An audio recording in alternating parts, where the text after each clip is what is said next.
میرا سوال ہے، جس طرح ہم حضرت محمد صلی اللہ علیہ وآلہ وسلم پر درود و سلام بھیجتے ہیں، اسی طرح ہم حضرت اقدس مسیح موعود علیہ السلام اور آپ کے خلفاء کے لیے کس طرح دعا کر سکتے ہیں؟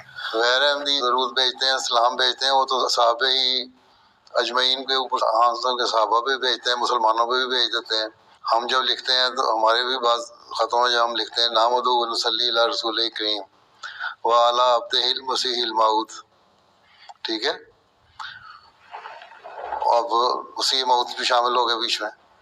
جب درود اور سلام بھیجتے ہیں نا تو اللہم صلی علی محمد وعلی آل محمد، تو آل محمد میں کون ہے اس وقت؟ تو سب سے زیادہ آل محمد میں حضرت مسیح موعود علیہ السلام شامل ہے نا۔ جو حدیث ہے حضرت صلی اللہ علیہ وسلم نے حضرت سلمان فارسی کے کندھے پہ ہاتھ رکھ کے کہا تھا یہ میرے اہل میں سے ہے، کہ نسل میں سے جو مسیح موعود نے آنا تھا وہ سب سے زیادہ حقدار اس بات کا ہے کہ حضرت صلی اللہ علیہ وسلم کے اہل میں سے ہو۔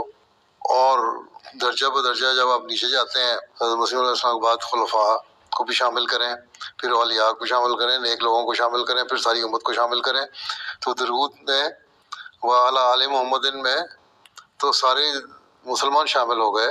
اگر ہم نیک نیتی سے درود پڑھیں اور غور سے پڑھیں اور سوچ سمجھ کے پڑھیں اور اللہ تعالیٰ سے بھیک مانگیں کہ دعا قبول کر لے، تو سارے مسلمانوں کی اصلاح بھی ہو سکتی ہے اگر ہر مسلمان اس طرح پڑھ رہا ہو، ٹھیک ہے۔ جزاک اللہ۔